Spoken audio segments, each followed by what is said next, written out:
Hey, today I'm going to go over the Camera Raw filter in Photoshop. I think that the best thing with the Camera Raw filter is that it is a very quick way to be able to elevate your final renders after it's been completed.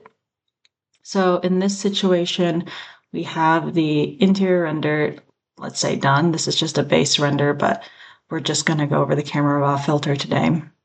So if you're going to go up here to Filter, and then you're going to go down to Camera Raw filter, or you can do Shift Control A.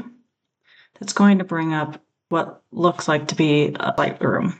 So once I finish any type of render, I usually go over it with Camera Raw, even if I get all the colors and all the lightness and darkness done in Photoshop. It's just best to be able to bring the final render into this for you, present it.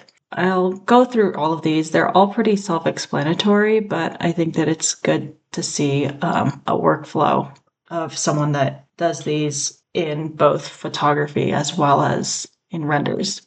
So in all of my renders, I typically will always bring up the exposure just a little bit, especially for interiors. Interiors seems to always want to have a slightly more overexposed viewpoint.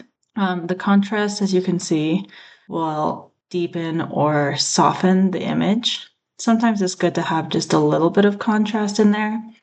And then the highlights, typically they're always a little too bright, unless you want to blow out the windows and the background. In this situation, I would typically bring it down and then actually bring up the shadows a little bit more. In this case, see, you can see it's starting to get brighter, but I would even still here go back up to exposure and try to brighten the scene up a little bit more. So it's just kind of massaging these until they feel right. I would go up with the whites as well, just a little bit to again bring out that whiteness in the walls themselves. And then I'd usually turn down the blacks just to kind of get that fuller feeling.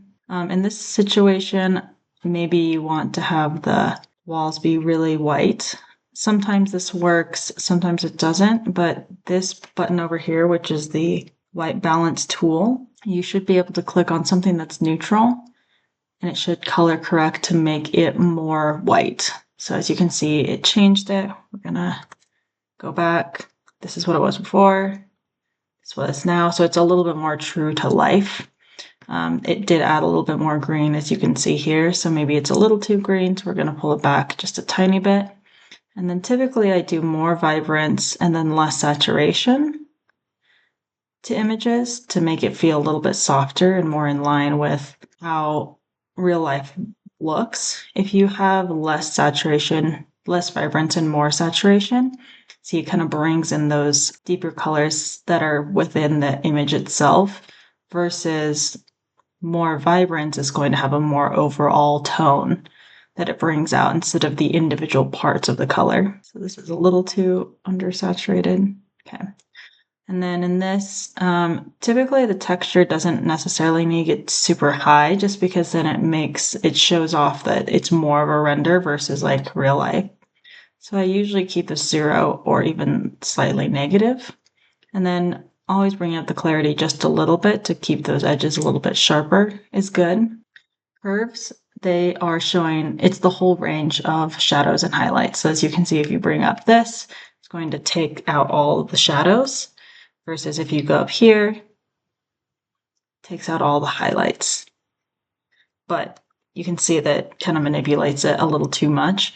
You typically want like an S curve. That's how they describe it in photography. So kind of bringing down the darks a little bit, bringing up the lights. Typically a S curve is what you're looking for. And then color mixer, you can actually pinpoint a certain color and change just that image there. So in this situation, if I were like, wow, this wood is a little bit too much, maybe I'd go onto the wood and then start pulling that down just a little bit so you can start seeing it being more realistic to life there instead of more orange. You can also alter the actual color itself, but you have to be a little bit sensitive to how much it fluctuates. Sharpening is always good to include, even just a little bit, so then it can bring up those if you bring it up too much, you can start getting a lot of noise. So just bring it up a little bit just to kind of preserve those details. And then also the noise correction reduces the noise, the pixels, the noise that's coming from the pixelation of the actual processing. So this should be done very minimally to not have it be super blurry in the image. Then I usually go up to this one, which is geometry, and just want to make sure that all of our lines are parallel and vertical. So you can do auto. Auto will generally fix it. See, it made it a little bit more straight. Typically, I always do guided, which is this one on the right. The guided one will allow for you to click, hold, and drag verticals and horizontals to get it really close to what it needs to be to your eye. So having the parallels, the horizontals parallel, the verticals parallel. And I try to find lines that are a little bit farther from each other. So they're not so close. So if this one and this one, you want to be a little bit farther, this one and this one, than just like right next to each other. So I would not choose this one and then draw a line like at this cabinet because that's a little too close together. As you can see now, the verticals are more vertical, which is a key tell of if a render is not completely vertical or a photo is not completely vertical. And then yes, you can go in and remove or heal or clone. Typically, I wouldn't use any of these in Photoshop just because you can just do it in Photoshop. And then this is really nice in case you want to specifically choose certain areas in which you're wanting to highlight in terms of making it lighter, darker, changing the color. So in this situation, it's a little bit hard. We can't really use any of these just because it is an interior.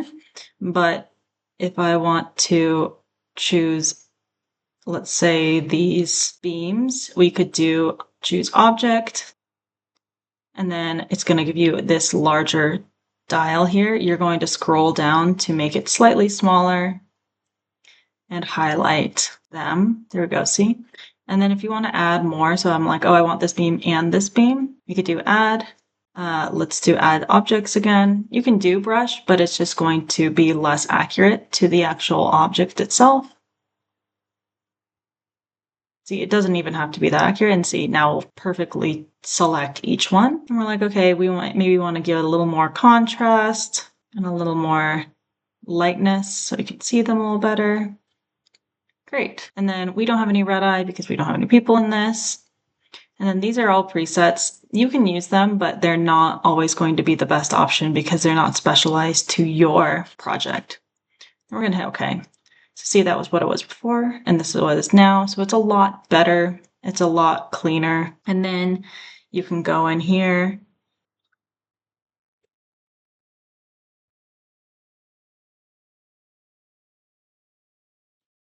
Person walking.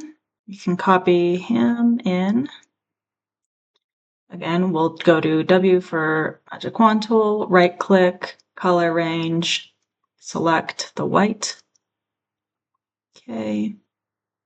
Oh, it's selecting some of that inner bits. In this situation, it might be wise to just select subject. AI is getting a lot better with that. So see, it selected them almost perfectly. That was pretty good. And then we're going to right click. We'll want to go to the lasso tool since it didn't recognize it under the general move tool. Right click, select inverse, and then we're going to just delete that. And now let's size him down. That was Control T.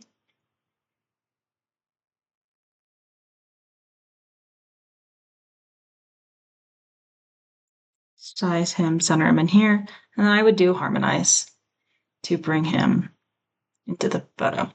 I would recommend that you do camera raw after you finished all of your changes, only because the changes that you're making now aren't going to be color matched and gradiated the way that you might want it to be from the camera raw filter. And so now though you can go through and try to change different aspects and get them to look a little bit closer to how he might be in the project. Great. And that's how you use the camera raw filter.